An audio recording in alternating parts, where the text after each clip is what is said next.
Hartford, Connecticut. Beautiful little town, home to Upcountry Fly, and you probably ought to stop and check it out. Get a great map book of the river with all the great pools on it, delineated.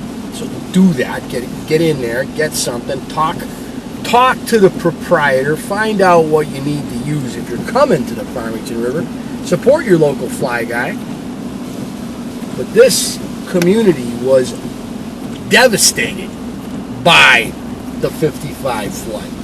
And it's built right on the river. As you can see, the Farmington River is just rolling by us here. Hurricane Ari does not appear to be affecting it very much. But as we move around into the old center, well, I guess you'd call it the industrial center of New Hartford here. You can see there's several bridges that span.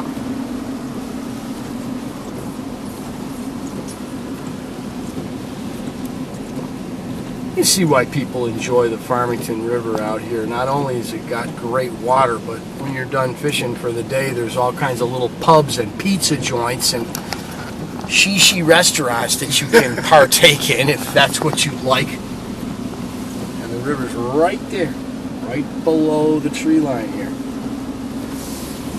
This community was underwater. This is Charlene, and Charlene is going to tell us about her experience down at Riverton, Connecticut, where she was a 12-year-old young lady living right on Connecticut Route 20. Charlene, you said your house was the one like 2 down from the Riverton Inn. So your house was 2 down, or in other words, upriver from the Riverton Inn. Yes, on the way to, say, Heartland? Yeah, right. Right on Route 20. So it was raining, and it had been a real rough August so far, right? Hurricane Connie had already made that river flood. And it always came over the road. We'd get almost up to our house, and we'd be fine. But this time, they kept saying on the news, Riverton was going to be wiped off the map. Everybody get out. So they had told you to evacuate Riverton. Exactly. But we didn't even have time to shut our windows. Or my dog was upstairs because we couldn't get the dog out. And Milton Marjolinsky, he owned Sasco. They live next door. So they brought their dog over, their bird, put it upstairs with our dog. And we all evacuated and didn't have time to shut the windows. Oh, you didn't even get the windows shut. No. And they had you guys go to the house next door, the stone-fronted house afterwards. See, we had to go to the left of our house because the water was coming across the road. Right. And it was just starting. So my father and mother jumped us off and told us to keep running and go up to that house. They stayed because they were going to try to start moving furniture and things. Upstairs? Yeah. They didn't get a chance. It came up that quick. So wow. What they did was they just left the house, the dog's upstairs, the neighbor's bird's upstairs. And they couldn't even jump off the stone wall to get down the road. So they went up through the woods. Right, because it's a steep... Yeah, an embankment in back of our house. Right. So they all went up in the back, the 2 other couples. All us kids were down below. And they went through the woods to get to the other house. It was still up high. And we all stayed there and watched all the other houses across the river go down and go smash. So, like, you're literally able to. You have a front row seat to watch the houses on the other side of the river. So that would be like the Riverton Center area. Yeah, it would be down where the Hitchcock chair is. Right.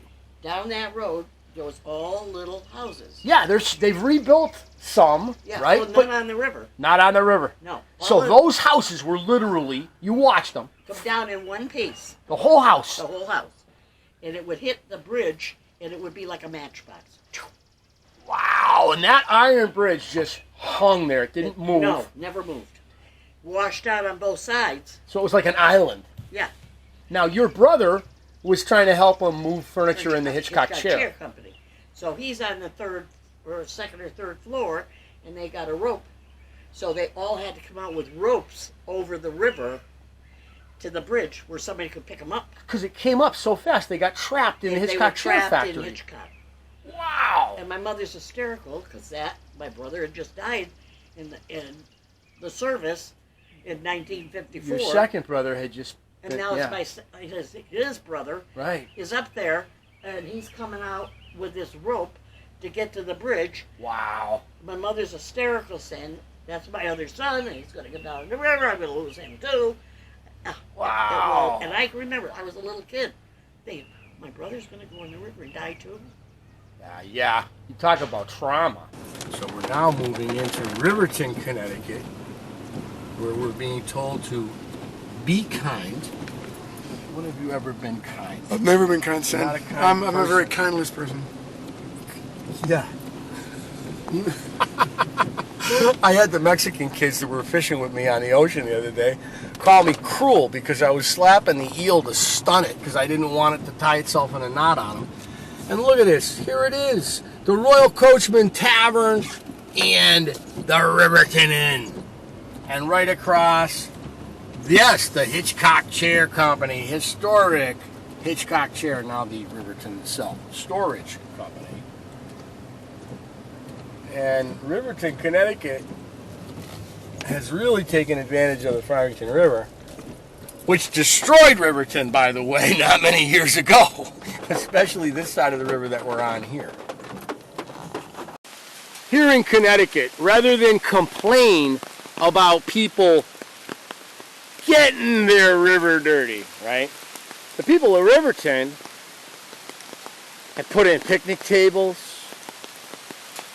trash cans with bags in them, a bathroom that's open right now, viewing benches. They made a little park inviting people to come to their river, not trying to drive them away. And that's why there's only like 7 or 8 hotels around here. There's all kinds of restaurants and taverns around here. There's actually an economy that's based on the river. But don't go telling the people in western Massachusetts' Westfield River about it. Why would you do that? Oh, the old Hartford to Albany Stage Road, right?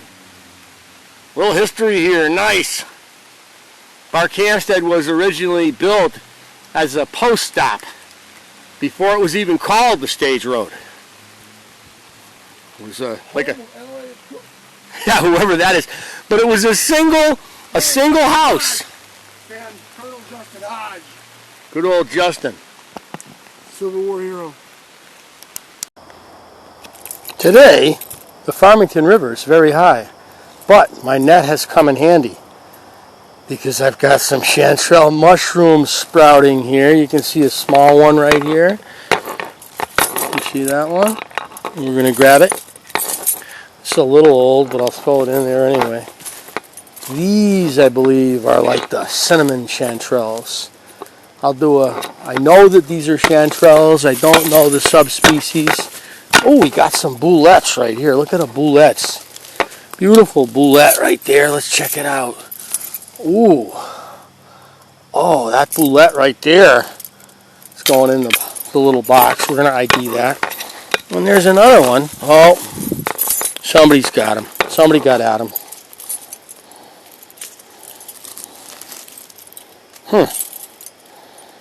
Probably clean that up. No, it's a little gone by, I think.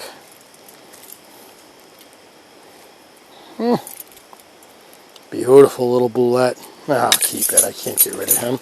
He's too cool. Looking around, you gotta look. It's like watching trout rise. I'm gonna go down there and see if I can get out there. I'm gonna walk looking for chanterelles down the path. There's a path over here. There is an amanita. Don't eat it.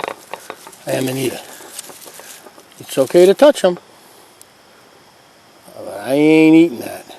See that thick portion down there where it went into the ground and the partial veil? That right there? It's probably a death cap, which will kill you. Don't eat them. But there's a lot of chanterelles here. Just Stick with the chanterelles, you'll be okay. Are we looking at some chanterelles here?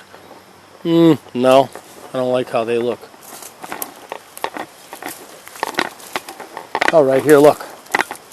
See them growing? Bright orange. A lot of them are gone. They've passed. They probably got wet. But they are here. Oh, there's some right there. Chanterelles. See? Looks like a horn, like a trumpet.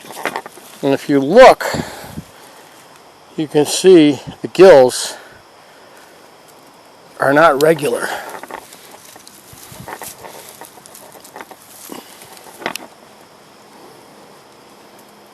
A double chanterelle. Oh, right up here. Look at that. So I can't get on the river, but I got chanterelles growing all over the place. This is a different species. And I mean, I'm talking about a ton of them. Look. These are chanterelles. Here's one. Little guy. Beautiful.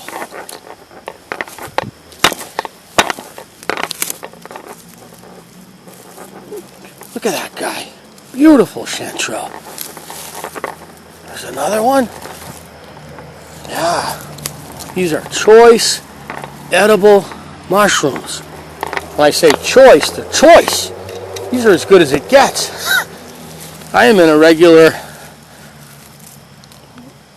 what would you call it? A regular cornucopia of chanterelles here.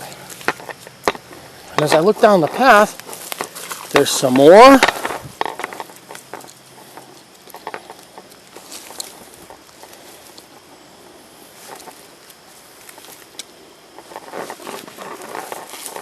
Look at them. Look at them all over the place.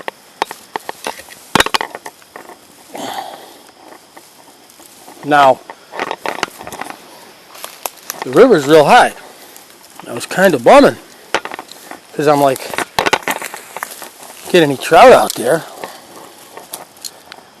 gonna have to really work. These chanterelles are looking to be picked and harvested. Unbelievable. I'm in a cornucopia of chanterelle species and subspecies. Some of them have gone by a little. You can see they're buggy. Others, not so much. Far gone. The bugs have got at them. Here's some scales. I don't know if they call that. That's a scale. Oh, there's one. There's a good one. I'll watch right by him. Got him. I'm going to go over there and look and see if I can. Ooh, look at that. Some coral. Look at the coral. And I feel like that's edible coral. See that? I'm going to do an ID on that. Some coral's edible, some isn't. I have a feeling this is the edible kind. It's got the crown on the top, and you want to look for the crown on the top, but I'll check it later. Now, here, the boulette. Now that boulette, touch the bottom, watch it. Doesn't turn blue. Taste it. Oh, bitter boulette.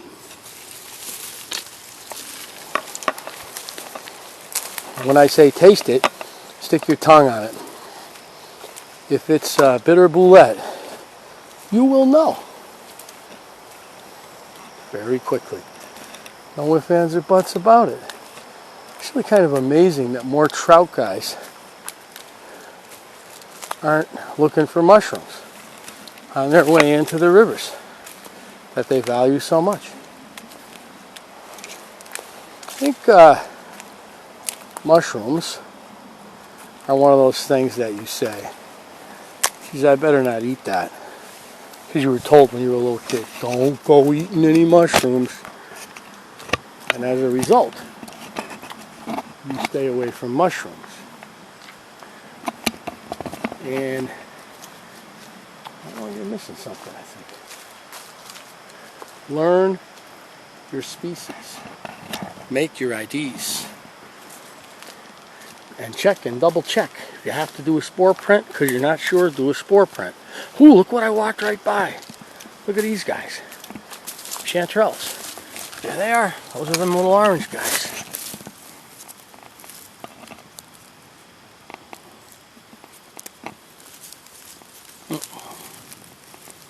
Little guys. They're kind of past, really.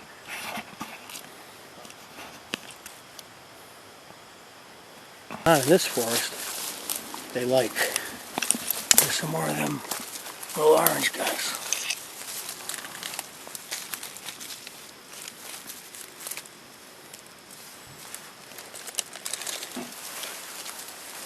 More of them over here. See how they glow? There's one.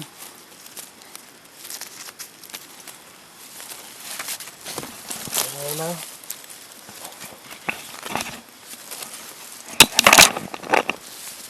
There's some more right over here.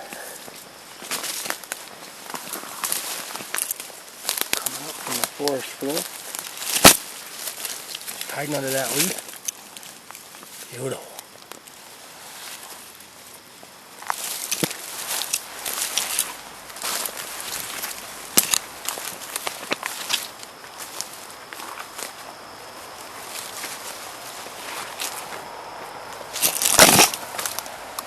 These guys. Look at those. There's a small one there. These guys here. That's some kind of a boulette. I'm going to pick them and put them in my container just because I want to identify them. And they might be tasty. They might be edible. I'm not sure though. Leave them little guys for somebody else.